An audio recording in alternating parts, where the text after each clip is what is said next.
There is a prominent misconception within the crypto space that government hates all cryptocurrencies. This isn't entirely true. Governments don't mind most stablecoins so much, considering they're pegged to the US dollar, the world reserve currency. However, governments dislike algorithmic stablecoins as they're essentially the equivalent to the original gold-backed US dollar, which isn't even the case anymore. Hypothetically, a successful algorithmic stablecoin could certainly disrupt the government's ability to control and oversee the transfer of wealth, contrary to all of civilized history. In particular, it's a direct contradiction to the primary incentives of the World Economic Forum. In this video, I'm going to assume you have general understanding of what the World Economic Forum is. However, in the future, I do intend on making an entire video on it, similar to the one I created explaining ESG, so feel free to subscribe. Now, I should preface this by stating I'm not one who actually believes in algorithmic stablecoins are the future.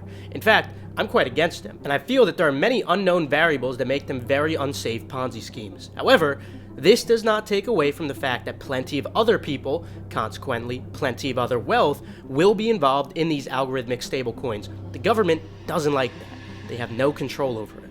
Well, non-tyrannical governments can't exactly directly stop these at the moment without causing societal disruption. What they can do, however, is indirectly deter people from trusting these algorithmic stablecoins, so they must rely on global reserve currencies, in addition to creating an incentive to further regulate this industry without appearing tyrannical, but rather for having the people's safety in mind, making it appear justified. Recent news further underscores these concerns and highlights why prudent regulation of cryptocurrencies is indeed needed. It's the equivalent to a casus belli, which is an act or an event that either provokes or is used to justify a war. One of the most controversial examples of a casus belli, for example, was that of the second Gulf of Tonkin incident, which is speculated to not only be not true, but in fact intentionally manufactured in order to justify the US's intervention in the Vietnam War. Now, that may be true or may be false, that's not the topic of today's video, but hopefully you comprehend that analogy. This video is simply a discussion. I like to provide you with some information and some hypotheses, and I'd like you to do so in the comments below as well. Nothing is absolute fact, and I hope nothing comes off as dogmatic.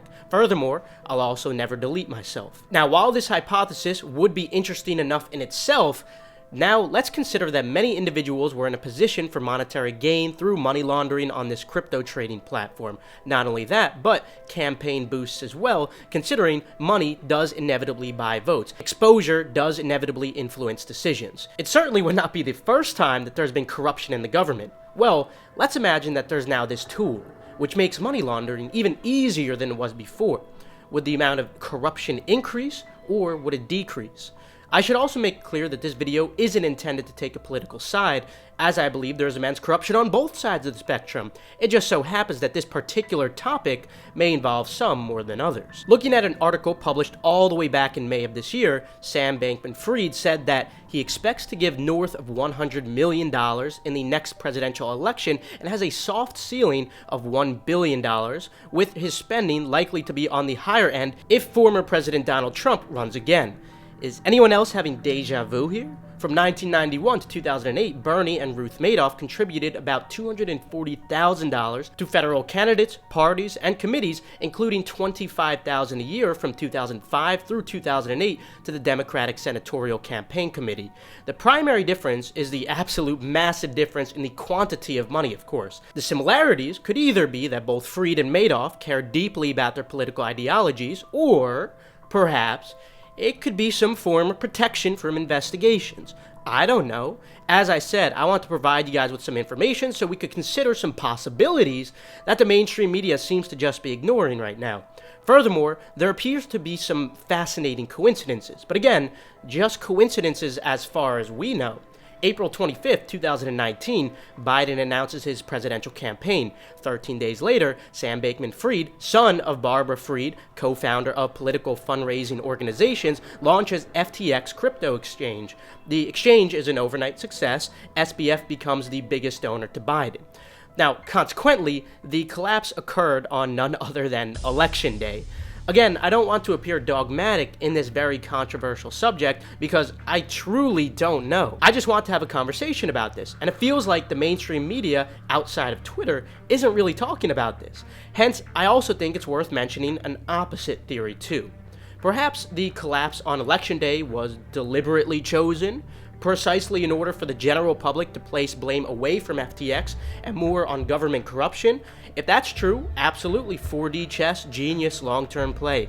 Perhaps it could even be a combination of both at play, at both an individual and a macro level. Again, we don't know for sure, but let's continue looking through available information. So again, the theory I initially presented may be completely and utterly incorrect. We don't know for sure. There's definitely a place and a need in many different circles for this money to exist, and it doesn't necessarily divorce itself from U.S. policy, because at the end of the day, if you're an asset-backed stablecoin, all roads lead to Rome. You would be backed by U.S. dollars. So whether you take that and put a shell over it and you call it, XYZ coin, or you do it directly, it still is using the U.S. dollar as its mechanism. So it doesn't contradict U.S. foreign policy. The problem is algorithmic stablecoins don't do that. They take a completely new asset class that has no material connection to the central bank, in this case Bitcoin or Ethereum or Cardano like ADA, and then they turn it into another instrument that's value stable. Now, if you can pull that off, you have basically a recreation of gold-backed money. The Bretton Woods Agreement from the 40s. You have a situation where something that looks a lot like gold, like Bitcoin or ADA, which has a deflationary monetary policy, suddenly turns into something that looks a lot like the US dollar, and there is absolutely no bank involved, no custodian involved, no financial surveillance involved, and no power of the state involved in that process. That's much, much more scary, and it's the thing I think worries them the most if it takes on. But let's continue looking through some other available information and pondering. CoffeeZilla had a great explanation of CZ's role from Binance in all of this, but what he doesn't mention, since this of course isn't the focus of his channel, understandably so, is that Binance's US CEO and Vice President are associated with the World Economic Forum. Which is a pretty brilliant move when you consider that Binance's CEO kind of caused the whole problem in the first place. Which if you want to know more about that, you can go watch our last video. However, I told you guys in that video that this buyout was kind of shaky at best because it was non-binding, which meant at any point Binance could just walk away if they didn't like what they saw. And that's exactly what happened. Binance recently said they're walking away from the deal and that the reason was based around latest news reports regarding mishandled customer funds and alleged US agency investigations. And this absolutely ruined FTX's credibility overnight. Because all of a sudden the conversation around FTX turned from liquidity crunch to insolvency and fraud. So, CZ and Binance come out of this situation as heroes. And perhaps the association between the World Economic Forum is just pure coincidence, and any form of orchestration is just pure nonsense. Or perhaps there is a possibility that it's not. Perhaps CZ and the Binance team are essential key players in the greater plan of this. Again, I don't know if these are just truly probabilistically insane coincidences through cherry picking, or if perhaps they do mean something. But I just want to provide you guys with the information and we could think about it critically. These things are just really difficult to ignore completely, considering how well they align with the incentive I outlined initially. It's really hard to believe that these are just a bunch of young kids who gambled and lost it all. There's a lot of coincidences involving Gary Gensler's connection, and looking back at his business history, it really makes you think about the probability of these coincidences all lining up. Hence, I feel that it is beyond reasonable to have a discussion about this, rather than purely discounting all of this as conspiracy. Look, the theories I proposed regarding the incentives may certainly all be completely incorrect, or perhaps partially incorrect, or perhaps none of this is a coincidence at all.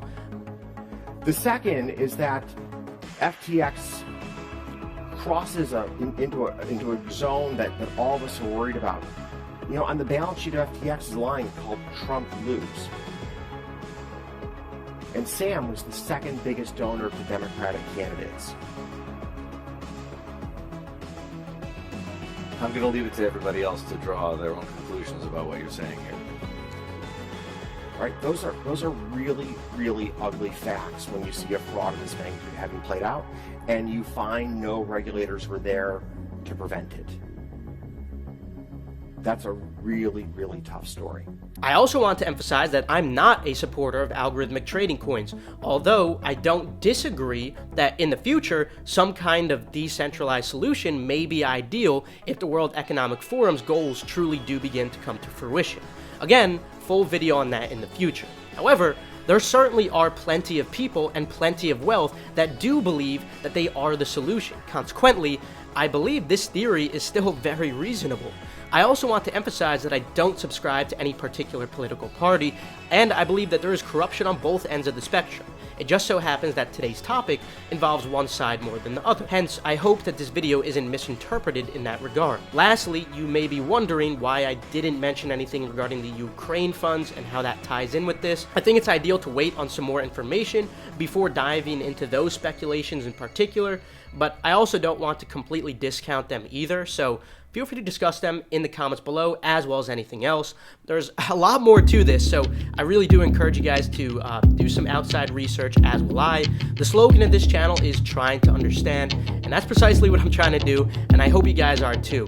With that said though, subscribe for more thought-provoking content like this, leave a like if you enjoyed, or perhaps comment your notions down below. If you enjoyed this, I'd highly recommend watching my video on ESG. But with that, have a fantastic rest of your day, stay curious, stay skeptical.